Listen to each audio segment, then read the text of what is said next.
Hello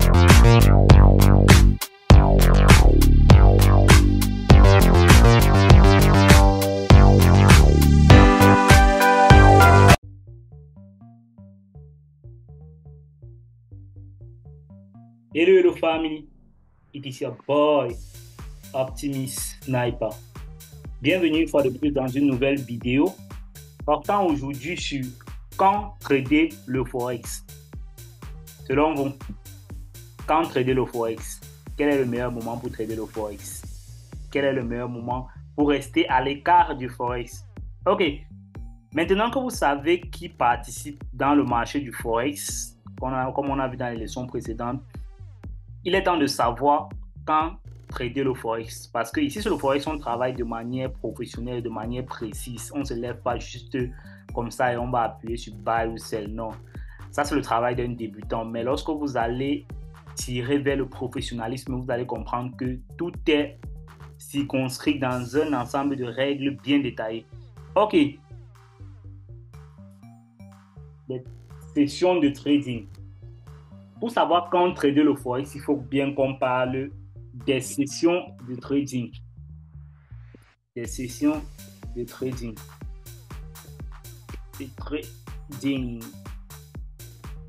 Des sessions de trading.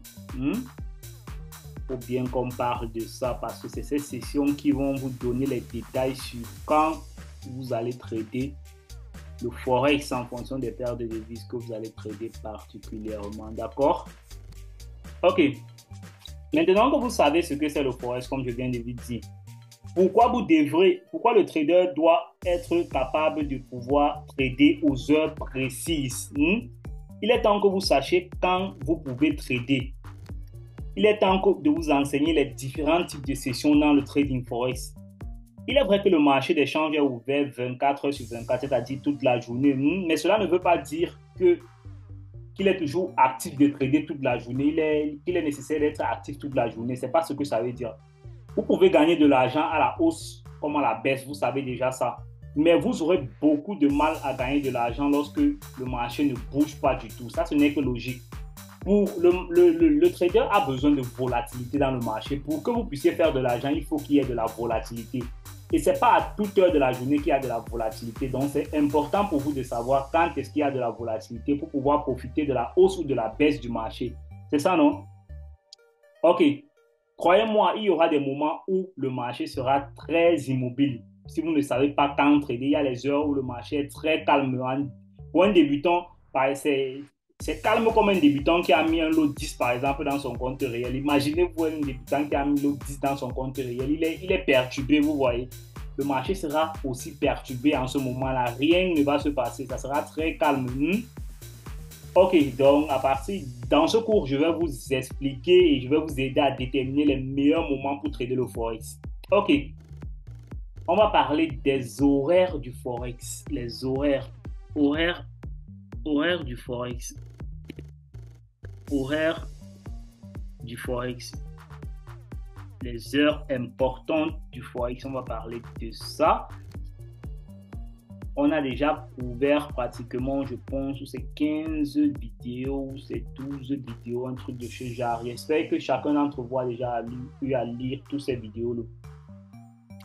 Avant d'examiner les meilleurs moments pour trader le Forex, nous devons regarder à quoi ressemble une journée de Forex sur 24 heures. Le marché des changes peut être divisé en 4 sessions majeures. Vous devez déjà connaître ça. Le marché des changes peut être divisé en 4 sessions majeures. Je vais vous citer les différentes sessions majeures. La première session, on a la session de Sydney. La session de Sydney. Ok. Après, on a la session de Tokyo. La session de Tokyo. Comme pas Tokyo, vous savez que c'est la Chine. Après, on a la session de Londres. La session de Londres. Comme pas la session de Londres, vous savez que c'est la session européenne. Comme pas la session de Tokyo, c'est la session asiatique. Ok. La session de Londres. Après, en dernier lieu, comme vous le savez très bien, on a la session de New York. qui est d'ailleurs une session très importante parce que ça regorge la paire la plus importante du Forex. OK. La session de New York, voilà les 3 différentes sessions de la journée, c'est-à-dire sur les 24 heures de la journée, ces 24 heures seront divisées en ces sessions, ces 4 différentes sessions. OK. Historiquement, on résume la journée en 3 séances de trading, de points, c'est-à-dire en 3 sessions, parce que la session de Sydney et la session de Londres régulièrement, c'est pratiquement les mêmes sessions, d'accord? Les traders se concentrent souvent sur l'une de ces 3 sessions de trading, plutôt que d'essayer de négocier sur toutes les sessions. La majorité des traders se concentrent régulièrement soit sur la session de Londres, soit sur la session de New York. Et pour ceux qui sont du côté asiatique, ils vont se concentrer sur la session de Tokyo, d'accord? OK. Ces sessions comprennent la session asiatique, la session européenne, la session nord-américaine, ou encore appelée la session de Tokyo, la session de Londres et la session de New York, comme je venais de vous dire tantôt, d'accord?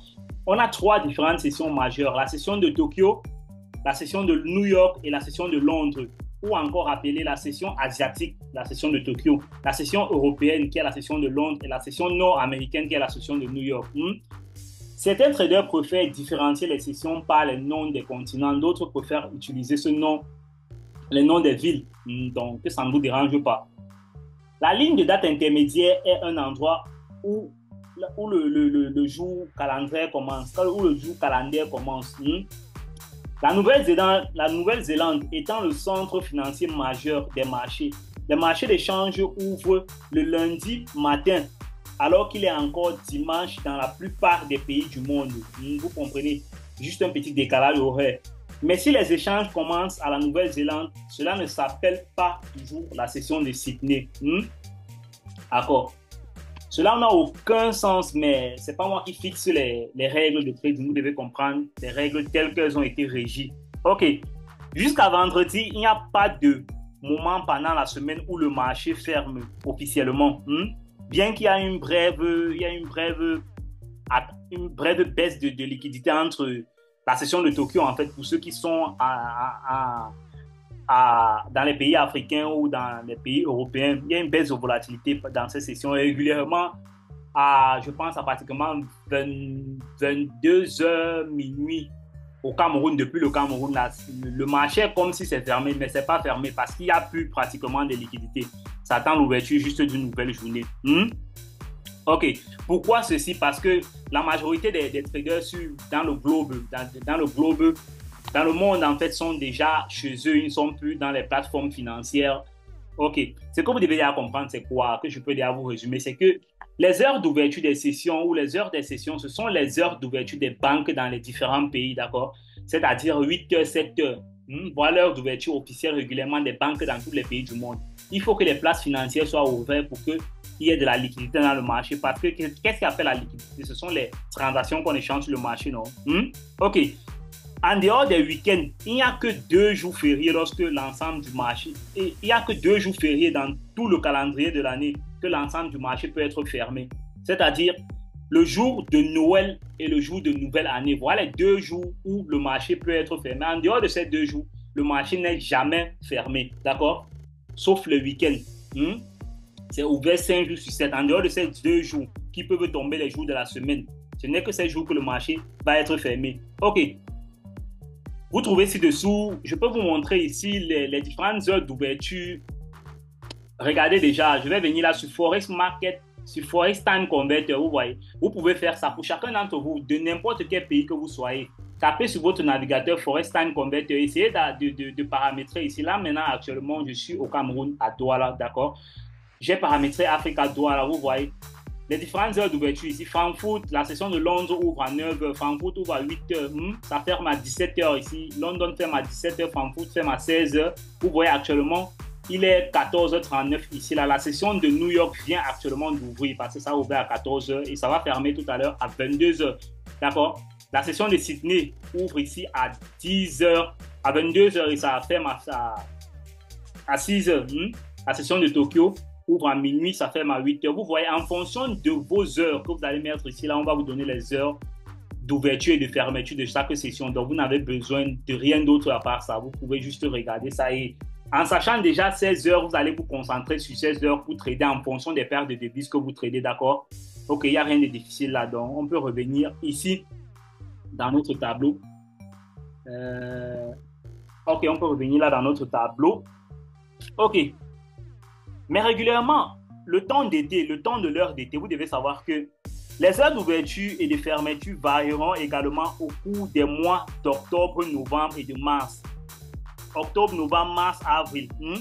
Car certains pays comme les États-Unis, le Royaume-Uni, l'Australie passent de l'heure d'été de l'heure d'hiver à l'heure d'été. Le jour du mois où le pays passe de l'heure d'hiver à l'heure d'été différencie régulièrement. Donc, ça peut parfois vous embrouiller. Donc, il faut savoir que régulièrement, dans ces pays-là, le Royaume-Uni, les États-Unis, dans la session de New York, le Royaume-Uni et l'Australie, ces pays-là changent régulièrement les heures. Donc, il faut constamment checker ça par rapport à l'été et l'hiver.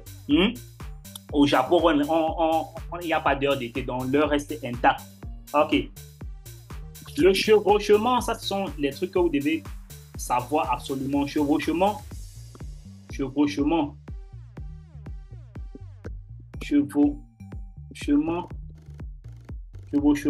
des sessions de trading. Ici, là, j'essaye de vous énumérer les moments les plus importants de la journée que vous devez trader. Parce qu'on parle de quand trader le Forex, d'accord? Voici les périodes où vous devez trader le Forex. OK. Notez également qu'entre chaque session de trading Forex, il y a une période de temps où deux sessions sont ouvertes en même temps. C'est une période très, très, très importante pendant la journée de trading. Les périodes où deux sessions sont ouvertes en même temps. Allons-y, revenons ici à Forex Time Converter. Revenons ici. Regardez par exemple, la session de Londres est ouverte de 9h à 17h. Vous voyez? Regardez la session de New York. La session de New York est ouverte de 14h à 22h. Ça veut dire que quoi?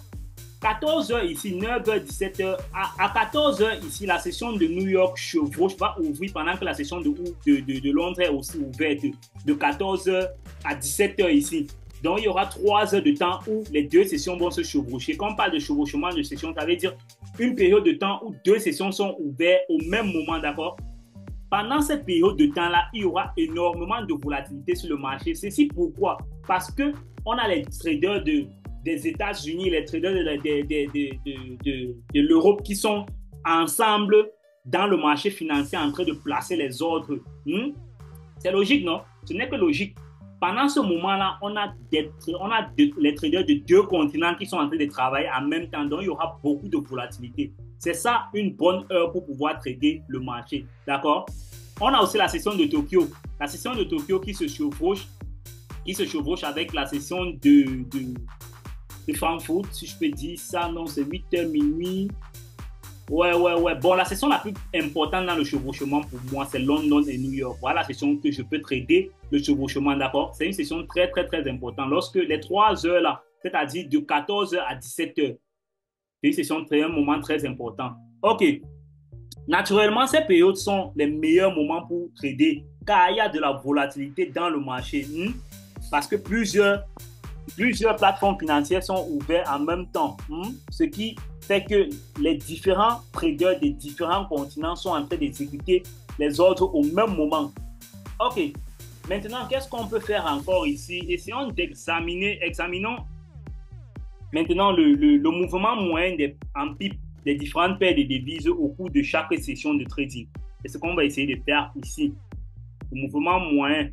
Bon, pour ça, ce qu'on va faire, on va mettre ici paire de devises. On va mettre ici paire. Non, mettons une fois devises. Vous savez déjà que c'est une paire. On va mettre des devises là, c'est paire de devises que je vais dire. Donc, je vais mettre ici devises. Je vais mettre là la session de Tokyo. Je vais mettre là Tokyo ici. Je vais mettre là Londres.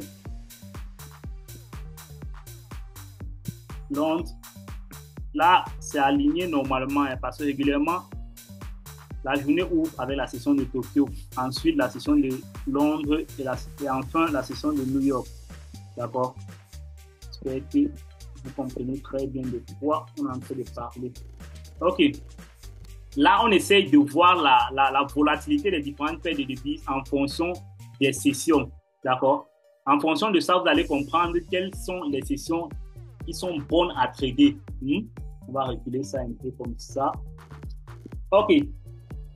On peut prendre quelle paire ici? On peut prendre, je vais citer les paires une fois en ligne pour que ça soit facile pour moi de noter. Euro, USD, on descend, on peut prendre GBP USD, les deux premières paires les plus tradées.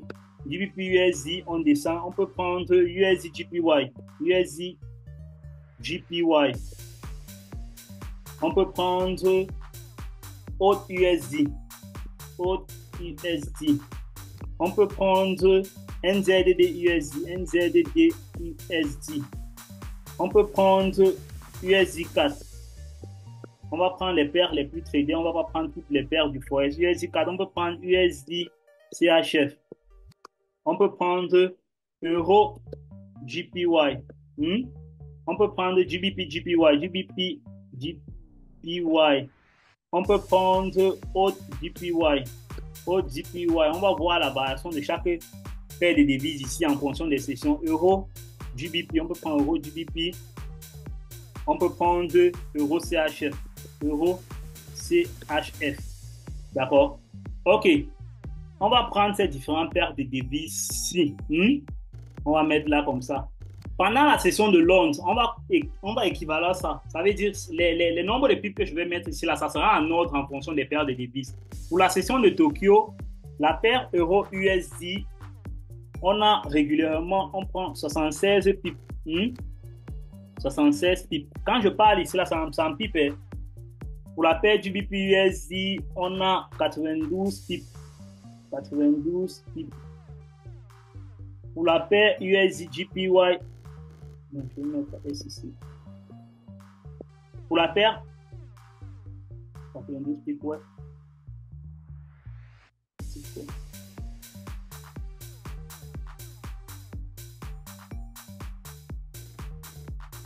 OK, pour la paire USD-GPY, on a 51 pips.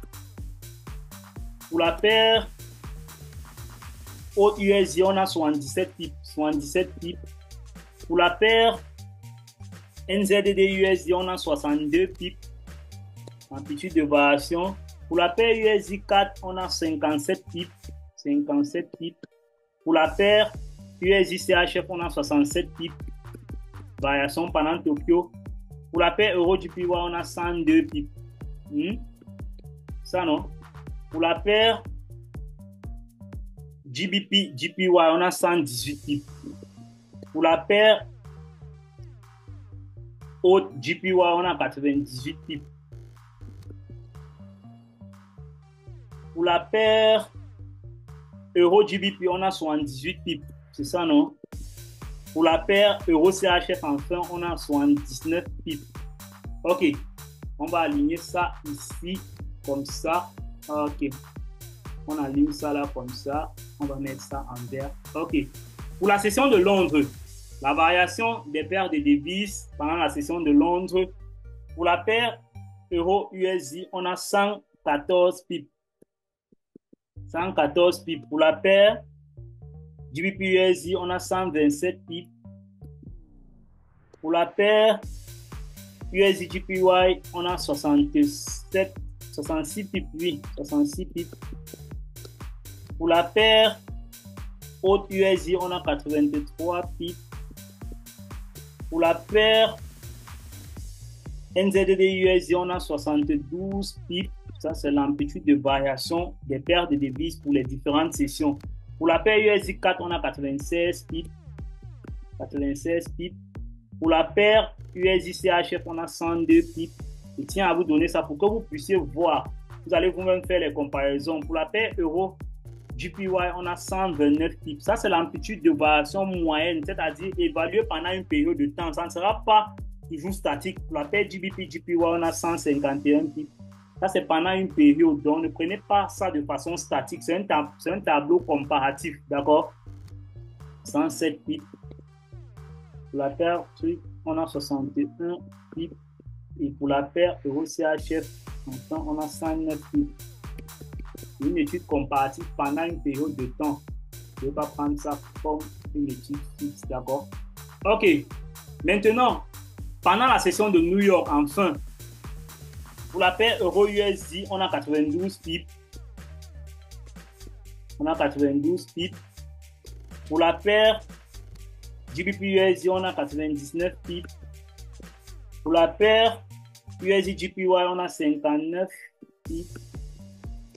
Ainsi de suite, on a 81 pips pour la paire USD.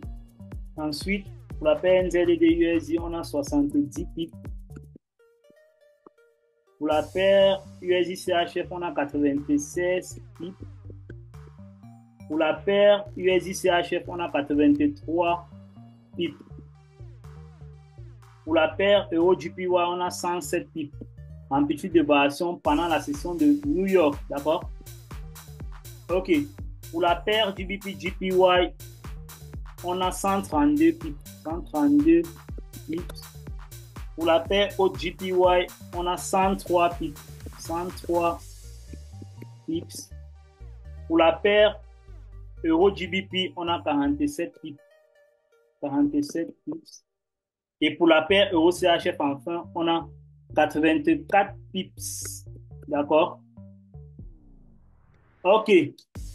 Maintenant, quand vous voyez ça, qu'est-ce que vous constatez ici? Selon vous, qu'est-ce que vous constatez? Qu'est-ce que vous pouvez constater ici quand vous voyez ce tableau-là? Je vous donne quelques minutes, une minute. Allez, regardez, qu'est-ce que vous pouvez constater quand vous voyez ce tableau-là? Moi, ce que je peux constater, c'est que d'après le tableau, on peut constater que, regardez toute l'amplitude de variation des paires de devises pendant la session de Londres. Regardez, vous ne constatez pas que l'amplitude de variation pendant la session des paires de devises pendant la session de Londres est plus grande que l'amplitude de variation de tout le reste des sessions. D'après le tableau, on peut constater que la session de Londres est plus mouvementée car ayant une grande amplitude de pips. Nous allons donc détailler par la suite chaque session et chaque période clé. Dans les prochains cours, on va détailler ça. Mais ici, là, vous comprenez que la session de Londres est la session la plus mouvementée. Pourquoi? Parce que pendant la session de Londres, il y a 3 heures pendant la session de Londres que Londres est chevauchée par New York, d'accord? C'est pour ça que la session de Londres reste la session la plus volatile du Forex parce qu'il y a tellement de pays, il y a tellement de traders dans tout le globe qui sont en train de passer des ordres de trading. D'accord? J'espère que, ayant détaillé ce cours ainsi, vous allez comprendre quels sont les moments les plus importants pour trader le Forex. Durant la majorité des cours qu'on va faire, c'est-à-dire de 5 à 10 cours, les 5 à 10 prochains cours, on va toujours parler du sujet quand trader le Forex, d'accord? Mais un peu plus détaillé dans chaque cours, pour ne pas faire ça trop long. C'est pour éviter, pour que le cours ne soit pas boring, d'accord? C'est pour ça que j'essaie de vous donner ça de manière détaillée avec chaque thème pour chaque leçon. J'espère que ce cours a été très clair, que vous avez très bien compris l'objectif de ce cours. Ok, it was your mentor, Optimist Sniper.